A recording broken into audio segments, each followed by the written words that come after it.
Breaks are an interesting way of splitting up your Word documents. They allow you to split your document using a range of different features.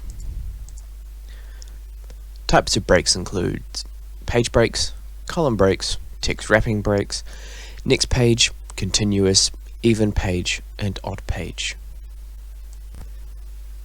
A page break can be used when you finish writing text on one page of a document. You would insert the page break below your text.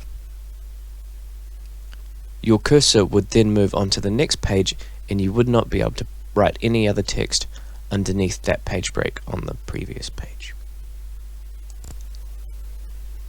If you want to have multiple page orientations in your document, you should use the next page break option. To change the orientation on your page, you should place your cursor at the bottom of your page. Then you should select the next page break in the layout option. If you select the Show Hide Formatting button, you will see a section break next page appear at the bottom of your page. Place your cursor on the next page.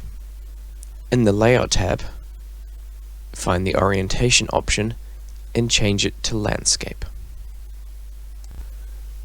You will see that your second page has changed orientation.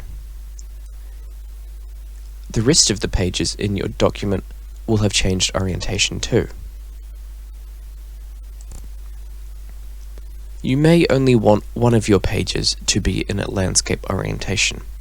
For example, your document might be Portrait, Landscape, and then Portrait again.